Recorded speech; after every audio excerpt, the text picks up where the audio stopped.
श्री शिवाय नमस्तुभ्यम. श्री स्वामी समर्थ. मंडळी, आजचा व्हिडिओचा थंबनेल पाहिल्यानंतर तुम्हाला कळालंच असेल की आजचा जो विषय आहे हा अत्यंत महत्त्वाचा आणि ज्वलनशील विषय आहे, ज्याला आपण म्हणूयात की पुरातन काळापासून चालत आलेला विषय किंवा दैनंदिन जीवन जगत असताना जो खऱ्या अर्थी अशा प्रश्नांना सामोरे जाणारा वर्ग आहे त्या लोकांसाठी असणारा हा महत्त्वाचा विषय आहे. मंडळी, आपल्यापैकी बरेच जण मला विचारतात की दादा, वारं येणं किंवा संचार येणं याच्याबद्दल आपल्या समाजामध्ये खूप गैरसमज आहे, तर त्याच्याबद्दल आपण काय सांगाल? तर मंडळी, अंगात वारं येतं तेव्हा देवीचा संचार होतो असे तुम्ही बऱ्याच ठिकाणी बघितलंय.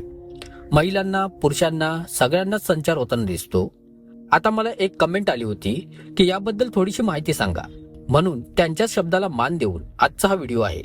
मंडळी, याचे आपण 2-3 भागात मी पुढे तुम्हाला याच्याबद्दल हळूहळू थोडीशी माहिती देत जाणार आहे.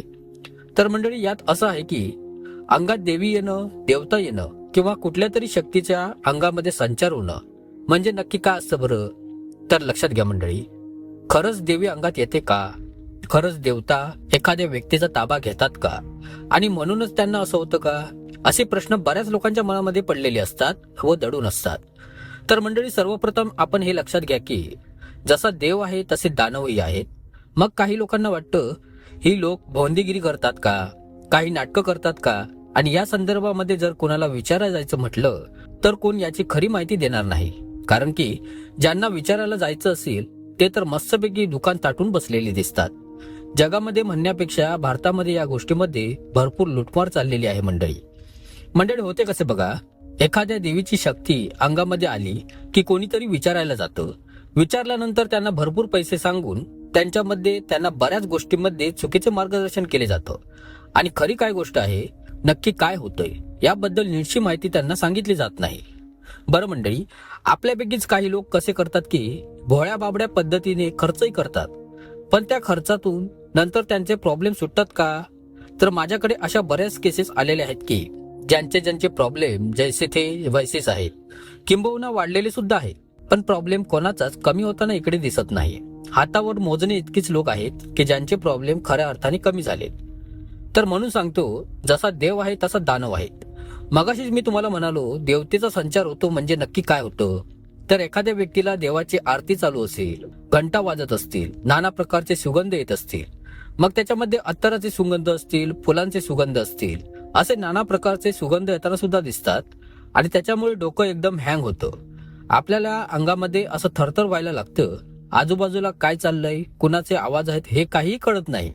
छातीमध्ये धडधड अशी जोरजोरात व्हायला लागते आणि एकदम ती व्यक्ती अंग सोडून नाचायला लागते किंवा त्या देवतेचा त्या व्यक्तीवरती संचार होतो. अशा पद्धतीने तुम्ही बघितलं असेल. मग मंडळी, त्या व्यक्तीचे केस मोकळे सोडून देतात आणि मग ती व्यक्ती देवीचा संचार घेते. जी कोणी कुठली देवता त्या व्यक्तीच्या अंगामध्ये असेल ती व्यक्ती त्या देवतेचा उद्धार करते. अशा पद्धतीने मंडळी तुम्ही संचार बघितला असेल. तर त्यावेळी असं होतं मंडळी. पण आता मला थोडंसं याच विषयावरती जरा सांगायचं आहे की जेव्हा आपल्याकडे मतदान वगैरे हे सगळं चाललेले असते, उदाहरणार्थ जसे की लोकसभेची निवडणूक असेल, म्हणजेच आपले पंतप्रधान कोण होणार याची निवडणूक जशी होती, आता याच्यामध्ये पहा, स्वतः प्रत्येक घरोघर जाऊन तुमच्याकडे मत मागायला पंतप्रधान येतात का बरं? तर नाही. ते कुठेतरी एखाद्या जिल्ह्याच्या ठिकाणी म्हणा, राज्याच्या ठिकाणी म्हणा, फक्त एक सभा घेतात आणि मोकळे होतात. पण पुढे यामध्ये तुमच्याकडे खासदार, आमदार, नगरसेवक, तुमच्या गावातले ग्रामसेवक, सरपंच, अशा पद्धतीने हळूहळू गावागावात, गल्ली गल्लीमध्ये त्यांचे सदस्य नेमलेले असतात आणि ते सदस्य आपल्याकडे मतदान मागण्यासाठी घरोघरी येतात. तसंच मंडळी, ज्यावेळी एखादी देवता येते, आता पंतप्रधान जर यायचे असेल तर त्यांचे हे एवढे लोक आहेत, बरोबर ना? तर आता जर का एखादी देवी यायची असेल किंवा देवता यायची असतील तर ते काय एकटे यायला बसलेत का?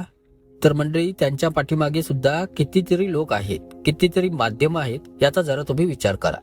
तर यात त्यांचे सेवक आहेत, त्यांचे गण आहेत, त्यांचे चेले आहेत, त्यांचे भक्तगण आहेत. मग असा टप्पा लावत जावा लागेल मंडळी. अशाच पायऱ्या उतरत यावं लागेल मंडळी. मग त्याच्यातला कोणीतरी ती देवता आपल्यापर्यंत त्यांचा एखादा दूत पाठवते आणि मग त्या देवतेचा म्हणजे अंश आपल्याकडे पाठवते. तीच देवता असते. पण तिथेच जर डायरेक्ट देवी एखाद्याच्या अंगामध्ये येणं सांगते, त्याच्यावरती पण पुढे मंडळी सगळ्यांच्याच अंगामध्ये देवी किंवा ती देवता संचार घेत नाही.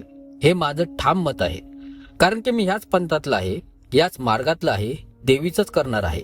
म्हणूनच मी हे ठामपणे सांगू शकतो की डायरेक्ट देवी आपल्याला संचार एखाद्या व्यक्तीच्या अंगामध्ये घेत नाही. आता या संदर्भात मंडळी थोडंसं विश्लेषण असं सांगतो की जर का देवी एखाद्या व्यक्तीच्या अंगामध्ये संचार घेते तर मग संचार संपल्यानंतर ती व्यक्ती सहजगत्या कुणालाही शिव्या देणं, कुणाच्या नावाने खडे फोडणं, कुणालाही वेडेवाकडे बोलणं, काय हे शक्य वाटतं का हो तुम्हाला? तर मंडळी, देवी अतिशय सात्विक आहे. तिनं आपलं उग्र रूप हे राक्षसाला मारण्यासाठी घेतलेलं आहे. आणि आता गल्लोगल्लीमध्ये तुम्ही जे बघता की देवी येते ज्यांच्या अंगामध्ये, तर ती लोक त्यांच्या आयुष्यात असे कोणते राक्षस आहेत आणि असे कोणते राक्षस त्यांना मारायचे म्हणून देवी त्यांच्याकडे आली आहे, हा विचार करून बघा मंडळी. याच्यामध्ये किती सत्य वाटते तुम्हाला? किंवा मग ह्याच्या नावाखाली स्वतःला महत्व मिळावं म्हणून काही गोष्टी केल्या जात आहेत का? तर मंडळी, मला असं म्हणायचं नाही की देवी एखाद्या व्यक्तीच्या अंगामध्ये येत नाही, ती जरूर येते. पण ती देवी ज्या व्यक्तीच्या अंगामध्ये संचार घेते किंवा शक्ती स्वरूपात येते त्यावेळी ती व्यक्ती विचारांनी अतिशय सात्विक, दुसऱ्यांच्या बद्दल फक्त चांगला विचार करणारी असते. कारण की साधं सोपं उदाहरण सांगतो मंडळी. तुका म्हणे अहंकार गेला, तुका म्हणे देव झाला. एखाद्या व्यक्तीचा अहंकार ज्या वेळेला जातो त्यावेळेला तो व्यक्ती तात्काळ भगवंत होतो, असं तुकाराम महाराजांचं वाक्य आहे. मग आता तुम्ही विचार करून बघा, तुम्ही जी अंगात येणारी लोक बघितलेली आहेत त्यांच्यामध्ये अहंकार आहे का? की मी हे केलं, माझ्यामुळे झालं, किंवा मीच सगळं काही करणारी आहे, करणार आहे, असं म्हणणारी ती लोक आहेत का? हा विचार करून तुम्ही बघा मंडळी.